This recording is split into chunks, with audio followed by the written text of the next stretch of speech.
말하자면 중국의 지금 문제라고 얘기를 합니다.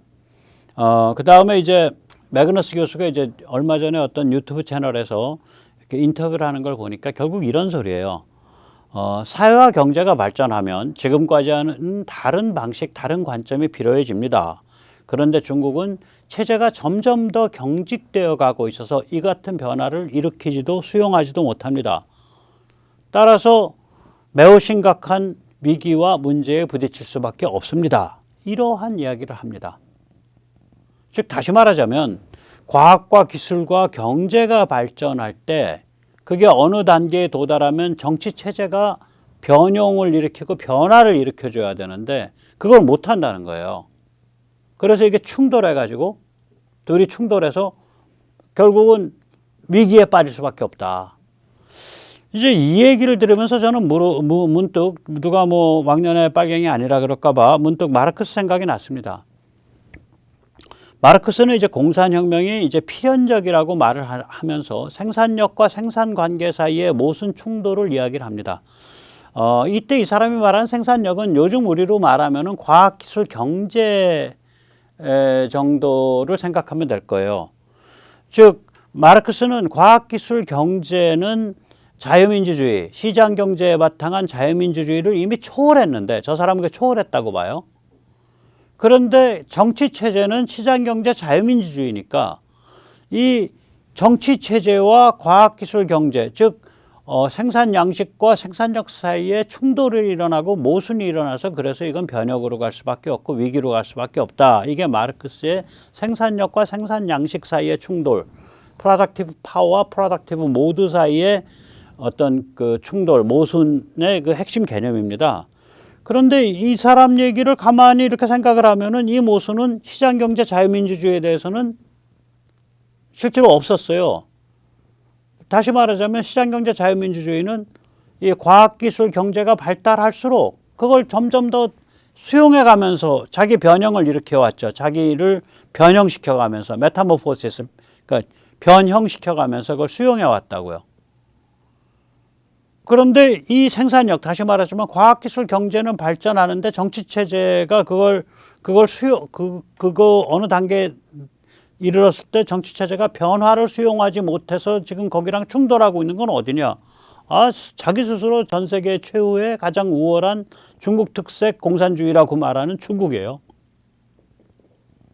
그러니까 이게 뭐냐면 지금의 중국 말하자면 정치체제, 즉 공산당 인민해방군 1인 독재 시스템으로 이거 문명과 세계 전체를 적으로 삼고 있잖아요. 그러니까 경직되고 변화를 못하고 있고 따라서 과학기술 경제가 요구하는 그거를 못 쫓아가고 있고 오히려 경제를 뭐 잭마, 그러니까 그 알리바바의 사주를 때려잡는다든지 디지추싱을 뭐 팔을 분지른다든지 미국 증시에 상장하고자 하는 중국의 IT 기업을 못하게 한다든지 뭐 코로나 같은 거 막 그 집단 격리시켜 가지고 경제가 박살나든 말든 국가가 박살나든 말든 국민들한테 국가가 너희를 제어할 수 있다라는 걸 증명하려고 혈안이 된다든지 뭐 이런 짓을 하는 거죠. 예. 그래서 이 문제, 그러니까 이 과학이나 기술이나 경제나 이런 어떤 이 상황이나 문맥이 변할 때 정치 체제가 같이 변해주는 것, 정치 주역이 변해주는 것, 이게 잘 되면은 그 나라가 발전을 해요. 그런 면에서 참 대한민국이 특이한 나라예요. 저는 대한민국의 어디다 글을 썼지만 예를 들어서 대한민국 전 세계에서 가장 위험한 직업이 뭐냐? 대한민국 대통령이란 직업입니다. 예. 우리 위대한 초대 건국 대통령은 강제 망명당했죠. 본인은 망명이라고 생각한 적이 없어요. 못 들어오게 한 거야. 그 다음에 실제적 두 번째 대통령인 박정희 대통령은 암살당했고, 그 다음에 실제적 이제 세 번째, 네 번째 대통령인 이제 그 전두환 신군부의 전두환 그 노태우는 이제 국가 반역으로 내란죄 뭐 이런 걸로 해가지고 이제 그 명예가 땅에 떨어지고 감옥에 좀 갇히기도 하고 뭐 백담사에 가기도 하고. 예, 그 다음에 이제 YS는 본인이 현역인 시절에 아들이 감옥에 갔고 DJ는 본인이 현역인 시절에 아들들이 감옥에 갔을 거예요. 그 다음에 노무현은 뭐 그게 자살한 건지 자살당한 건지 아무튼 그런 이상한 방식으로 숨을 거뒀고, 예, 그 다음에 MB는 다 늙은 나이에 뭐 이상하게 그 탄핵 때 뭐 이상한 그 숟가락 잘못 휘두르다가 그게 불똥이 같이 튀어서 자기 옛날에 대통령 되기도 전에 있었던 일을 가지고 아마 감옥에 갔죠. 예, 그리고 박근혜 대통령은 그 지경을 당했고, 뭐 문재인은 제가 보기엔 감옥 예약돼 있는 것 같고요. 그러니까 굉장히 그 뭐라 그럴까, 굉장히 거친 직업이에요. 전 세계에서 가장 위험한 직업이에요. 우리 한국의 대통령이라는 직업이. 그런데 뭐 이렇게 대통령이라는 직업이 그렇게 위험해질 정도로 한국은 정치가 역동적이죠. 이게 한국의 비밀은 뭐냐면은 상황과 문맥에 맞춰서 급격한 정치 변화를 일으킨다는 게 한국의 비밀입니다. 예, 이제부터 한국의 경험에 대해서 잠깐 말씀드리겠습니다. 이제 한국은 사회 경제, 세대 변화, 세계 군사 지정학 질서의 변화, 이런 그 상황과 문맥에 맞춰서 급격한 정치 변화를 일으키면서 번영했습니다. 이게 한국의 비밀이죠. 한국의 역사에는 여러 차례 급격한 변곡점이 있었죠. 예. 또한 한국을 둘러싼 세계 군사지정학 시스템 역시 급격한 변곡점이 있었죠. 한국은 이 상황 문맥에 맞춰 몸살을 하면서 정치 체질이 바뀌어 왔습니다. 해방 공간에서는 즉 미국 세계 군사지정학 체계는 한국을 마치 글쎄요 뭐 닭갈비, 계륵 같은 존재쯤으로 여겼어요. 해방 공간은 6.25 나기 전까지는 이거를 미국의 입장에선 자기들이 주도하는 세계 질서 안에다가 넣자니 이거 참 대륙에 붙어 있고 그 대륙이라는 게 바로 위가 러시아고 바로 위가 저기 뭐야 중국인데 이거 이상한 불똥 튀는 도화선이고 이거를 근데 또 그냥 내다 버리자니 이게 중국 러시아가 자기들 지금 그 땅에 만족할 것 같지 않고 또 도발 일으켜서 또 일본까지 위태롭게 만들 것 같고 이거 어떻게 해야지 이 위태로운 거예요. 이게 그 닭갈비 계륵이에요. 그러니까 제가 만약에 대한민국 역사를 쓰면 대한민국은 계륵으로 태어났다 뭐 이렇게 저는 쓰고 싶습니다. 이 위태로운 상황에서 이 몸값도 참 천하고 낮은 상태에서 어찌해서 나라를 세우고 간판을 나그런 거예요. 1948년 8월에. 그래서 저는 그 좌빨 혹은 좌좀스러운 학자들이 1948년 재헌헌법을 얘기를 들면서 대한민국은 그때 수립됐고 어쩌고 저쩌고 하면서 그것이 뭐 원형이고 저는 전혀 그렇게 안 봐요. 대한민국의 건국 시기는 1948년에서부터 1953년까지다. 왜냐? 1953년 6.25가 끝나네. 네, 6.25를 통해서 현대적인 자유공화국의 국민이 형성됐는데 그럼 국민이 형성되기 전까지는 당연히 나라가 아직 형성기에 있는 거죠. 예를 들어서 미국만 해도 그 독립선언을 발표한 1776년을 기념일로 국가라고 할 뿐이지 국가의 형성 시기를 보면 그게 언제까지야? 그 페더럴리스트 페이퍼 나와가지고 수정헌법 잔뜩 통과된 1800 몇 년인데 1800년대 초일 거예요. 그러면 거의 한 20년 이상 걸린 거거든요. 미국도 건국에. 예. 그런데 이제 이 시기를 주도한 사람들, 이 해방공간 주도한 사람들은 누구냐? 일제 때부터 어른들이죠. 일제 때부터 어른들. 뭐 김성수 뭐 이런 양반들. 예. 이분들이 당연히 이 시기를 이제 주도를 한 거죠. 그러면 이 시기 다음에 뭐냐? 6.25 3년을 치러내면서 이제 국민이 형성됐는데 그리고 이제 한미동맹이 형성이 됐죠. 6.25가 막상 터지니까 미국은 전력을 다해 한국을 지원했죠. 그러니까 6.25 전까지는 닭갈비인데 6.25 터지니까 내 새끼예요. 혹은 우리 지역이야. 여러 우여곡절이 있었지만 결국 1953년에 미국과 매우 정말 예외적인 한미동맹을 맺습니다. 이게 제가 자주 말씀드리지만 한 두세 번 말씀드린 것 같아요. 미국이 웬만한 나라랑 양자간 상위 방위 조약을 안 맺습니다. 아마 오늘까지도 미국의 양자간 상위 방위 조약, 그러니까 다자간 방위 블락 말고요. 나토 같은 양자간 상호 방위 조약은 필리핀과만 맺어 있을 거예요. 한국전쟁 발발하고 나서 필리핀이 위험해질 것 같으니까 필리핀이 미국의 식민지였잖아요. 1951년에 양자간 상호 방위 조약을 맺습니다. 한국은 뭐 그럴 만한 인연이 아닌데 미국과 우남 이승만 대통령이 아이젠하워의 팔을 비틀어 가지고 저거를 관철을 시켰죠. 이렇게 이제 전쟁을 이제 남침을 격퇴를 하고 그리고 한미동맹을 관철시키고 이거 다 일제 때부터 어른들이었죠. 예, 그러니까 지금 이제 우리 정치 세력의 변천사를 보는 거예요. 이제 이게 어떻게 표로 정리되냐? 예, 표를 보면서 제가 이제 말씀을 드리겠습니다.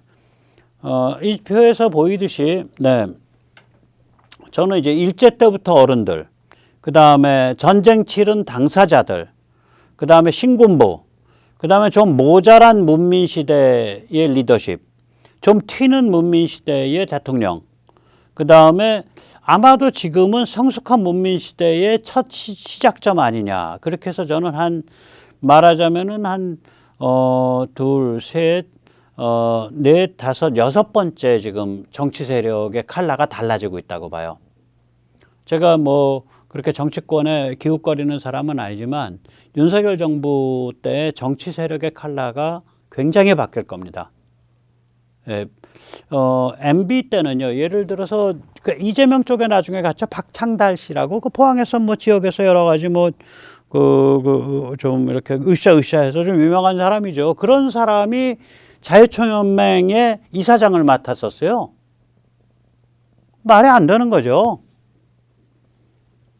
다 그런 식의 좀 그 중요한 자리에 그런 식의 그게 많았고, 박근혜 대통령은 뭐 이제 나와 계시니까 좀 날카롭게 비판하겠습니다. 전 영어에 몸이실 때는 영어인 사람을 뭐 비판하는데, 박 대통령은 정말로 그러니까 MB처럼 나눠먹기 게임도 아니고, 그렇다 그래서 적세적소에 제대로 된 사람을 제대로 넣은 것도 아니고, 이것도 아니고 저것도 아닌, 그래서 이게 사방에 적만 많아진 뭐 이런 문제가 좀 있어요. 그 양반의 인사는.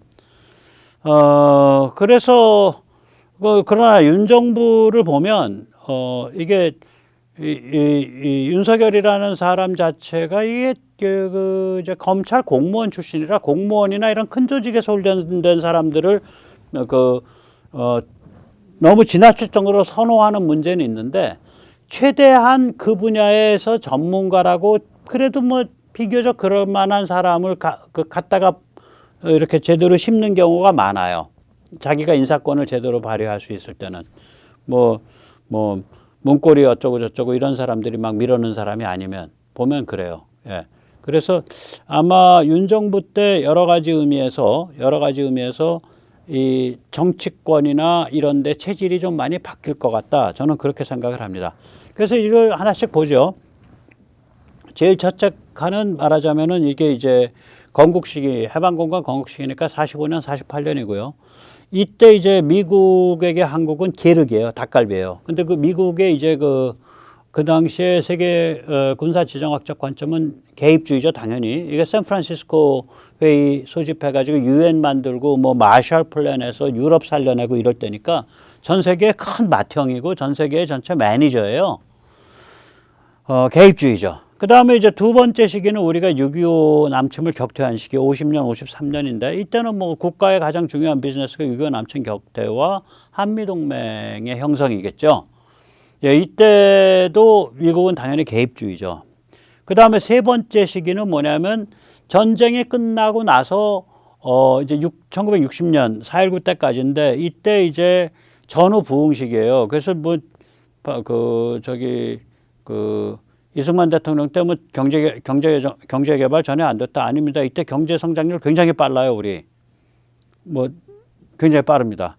그리고 이제 이때 교육이 이제 한 15년쯤 지나니까 1945년 기준으로 해서 굉장히 그걸 보죠. 그래가지고 저거 됐을 때 일제에서 우리가 해방이 됐을 때 문맹률이 80%였던가 그런데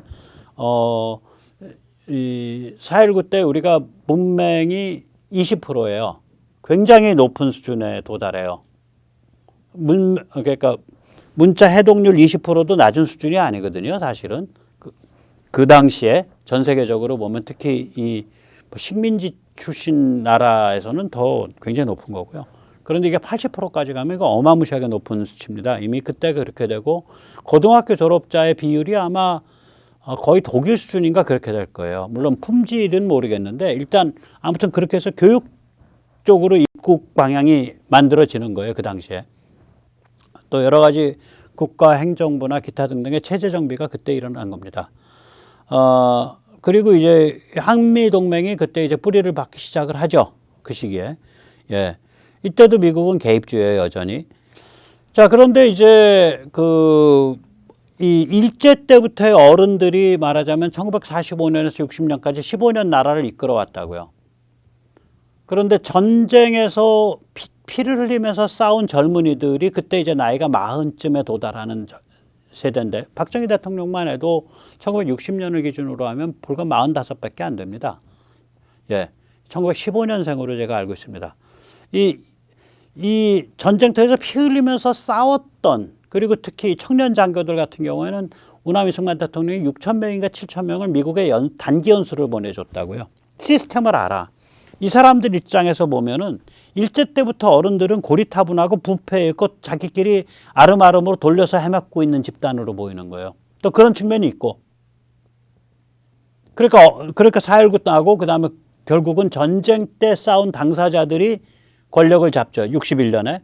그래서 그 권력에 18년을 갑니다. 79년까지. 전쟁 싸운 당사자들이에요.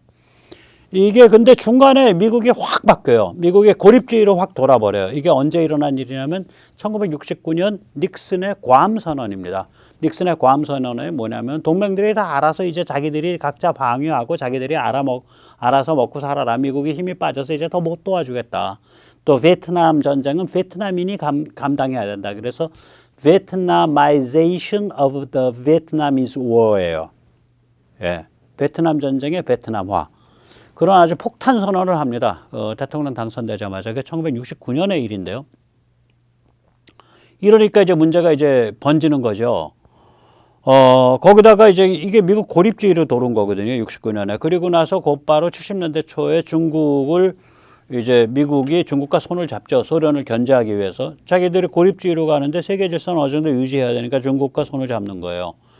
그러고 나서는 이제 오일 쇼크가 1973년에 오고요. 두 번 오죠. 73년이랑 78년인가? 그리고 고유가 시대가 형성이 되죠. 그러니까 이제 한국의 입장에서 이 전쟁 때 싸운 당사자들, 즉 박정희 이 권력, 이 그룹의 입장에서 보면은 두 가지 파도를 맞게 되는 거예요. 미국이 고립주의로 확 돌면서 중국 손을 잡으니까 안보의 실존적 위기를 느낀 거고, 그래서 유신을 하게 됩니다. 근데 유신 때 잘한 거는 뭐냐면은, 특히 잘한 거는 이제 국가 명운을 지켜냈고, 그때 사실 저는 유신 그렇게 반대 안 해요. 많이 비판 안 해요. 나라가 정말 풍전등화의 위기다. 저건 나라 망할 위기다. 어떻게 6.25 때 우리 원수랑 쎄쎄쎄를 하냐. 나라 망할 자리에 들어간 거죠. 그걸 억지로 버텨낸 거예요. 그 다음에 두 번째는 이제 그때 어마무시한 경제 성장을 합니다. 그 고유가 시대에서도. 그 당시에 미국은 여전히 고립주의죠.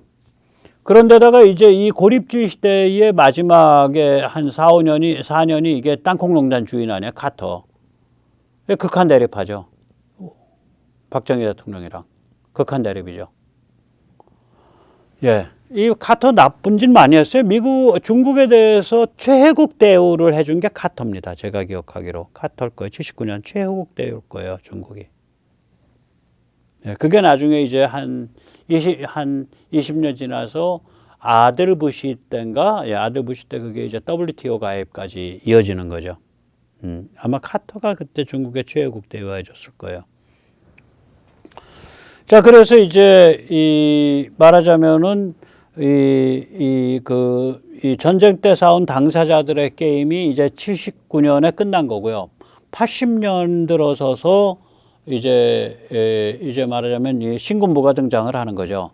예, 이 신군부는 이제 말하자면은 어떤 관점이냐면은 그 경제 개발을 완료를 해서 우리를 OECD로 가는, 그러니까 우리를 선진국으로 가는 길목에 안착을 시킨 게 신군부입니다.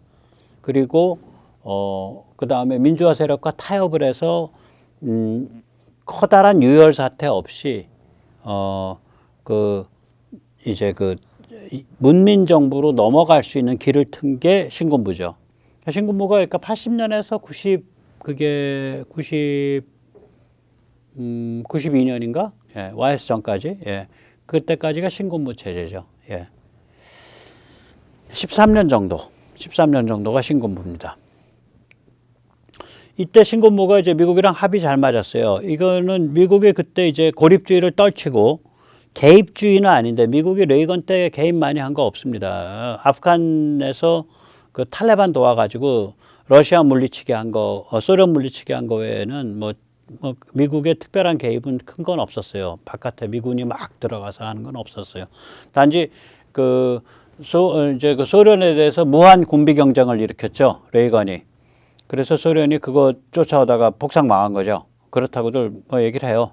뭐 사실 그 이유는 아닌데 흔히 이제 군사 지정학 하는 사람들은 그런 얘기를 많이 합니다. 예, 그래서 레이건이 이제 고립주의를 탈피하고 대립주의로 가니까 이 신군부랑 합이 잘 맞는 거죠. 예, 합이 잘 맞았던 겁니다. 그리고 나서는 이제